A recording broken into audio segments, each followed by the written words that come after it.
All right. I believe I am now ready. Hang on, let me just do this without Ready? knocking the computer over. I'm ready. All right.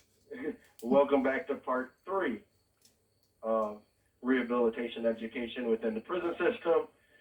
This is Prison Talk with Jamie Meade and Emma Charleston. welcome back. And this will be the final part. And I won't talk. And I won't talk. Go. And before I get started, is there anything you would like to ask? Jamie, there's always things that I would like to ask, and they will always end up off topic. So I think we give the floor to you. All right. Well, I just want all our listeners to know that when I started this journey, I wasn't alone with the education. There were several other prisoners with me. I'm the only one that went with the criminal justice degree because staff at the location I was at, the Lakeland Correctional Facility, did not agree with that. Corrections officials did not want me to go down that road. I was actually told by corrections officials that they only want me to do business or something else, choose something else. That's basically what they said. And I, of course, stood my ground. And, of course, I was transferred. And I was then told several other facilities I would not finish that type of degree under the principal, under the leadership of the facilities. Now, I mention that because this just didn't happen to me. Some other prisoners that were a part of my group were also targeted. And it went from targeting us on just criminal justice to targeting us on education, period. And I'll give you an example. Dwight Henley earned his bachelor's degree at Indiana University, and it was in behavioral science. And actually right now, Dwight has already completed a master's degree in business administration and MBA. He has enough credits in accounting to take the CPA exam, which is one of the hardest exams to get a license in accounting. And he's an incarcerated prisoner. Yeah. And, he's incarcerated, and that is amazing. But when he was pursuing his degree at Indiana University, he signed up for a class, and this is an example of what they do. Yeah. And the class required a VHS, I believe I said that correctly. And this was a while, several years ago, because the department is behind on time. So the VHS was sent to the facility, to the principal. They wrote, the corrections officials at that time wrote Dwight Henley a smuggling ticket and placed him in segregation and told him he would not finish those classes. Over a VHS. He had documentation saying this was going to be sent no matter what. Yeah. And they approved it to be sent. They knew it was coming, but because they didn't want him to finish that degree, and he had to end up getting a senator or a state rep involved that ended up getting him out of segregation and everything. Yeah. They kept him in segregation for a while, wouldn't let him take exams or anything. And they did the same thing, to other prisoners. They wrote our group, when we were all at Lakeland, Bruce Michaels and myself were called out by the deputy warden. And we were told to stop proselytizing. That's the word he used. Okay. Education, college education on the yard. Okay. And he said, we don't care if you do it because you guys are obviously not going to stop. But because the reason why he said that was because we ended up getting like 55 people interested in taking classes. Yeah. So. Which was a good thing, you would imagine. And that just shows you the mentality that corrections, when it comes to education. And they wrote Lakeland Correctional Facility. I was the first to leave that facility. And the remainder of the guys there. Now, the guys that I'm referring to Bruce Michaels, Dwight Hindley, Donald Bolton. These are guys, we all started our prison sentence at Michigan Reformatory back in the early 90s. We all knew each other, and we all ended up being transferred to Lakeland and meeting up again after decades in prison, after a decade in prison. Yeah. Well, 2 decades. And that was the interesting thing. And then we all started earning a college education. Yeah.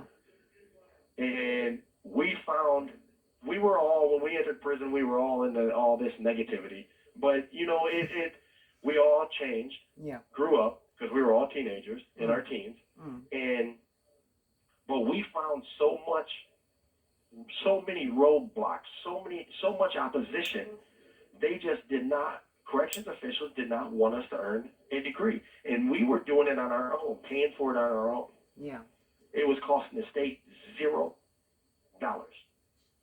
And they opposed everything they thought we were going to quit. That's what the whole thing was. Yeah. Now, getting on to the other topic, once we started doing this and we showed them we're not quitting, we were interested in criminal rehabilitation, incorporating that into the educational pursuit.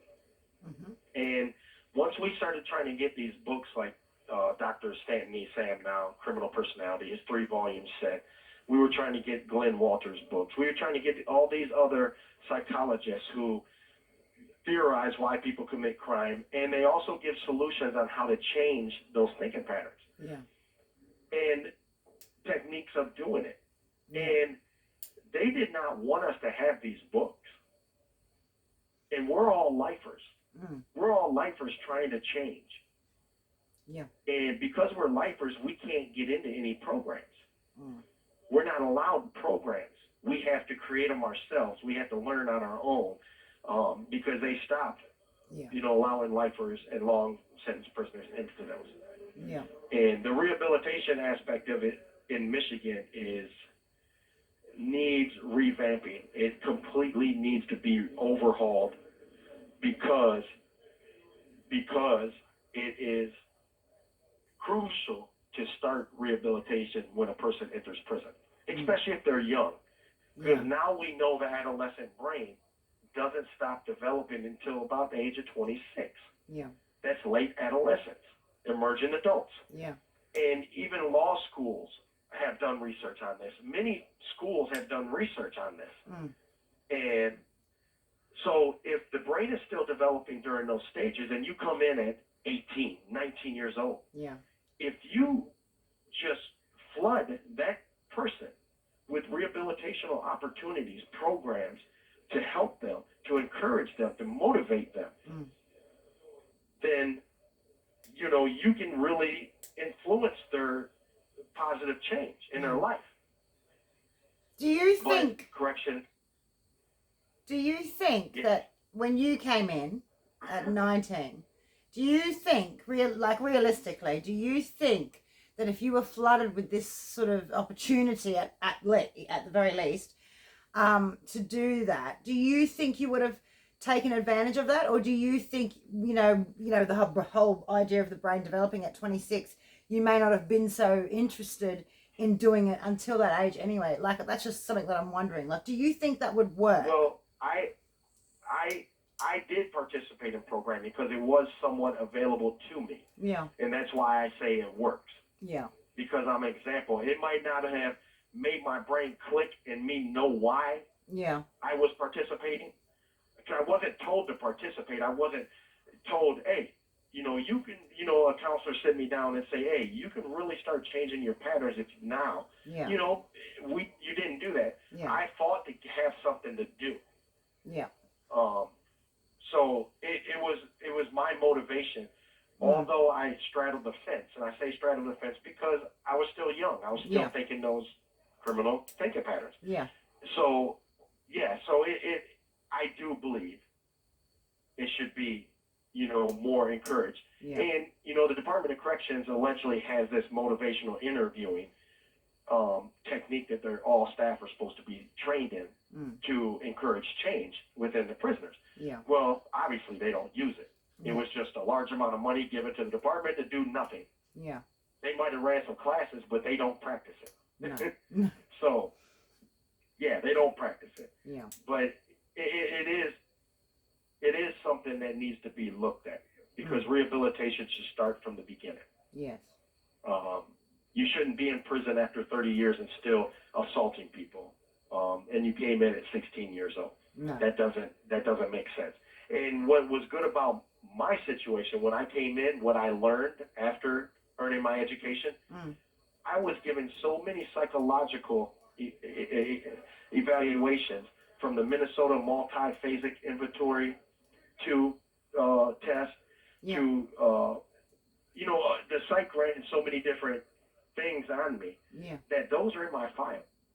I was extremely impulsive because I had a psychologist read the results. I was extremely impulsive at 19. I was extremely excitable at 19. I was extremely influenced by peers. Yeah.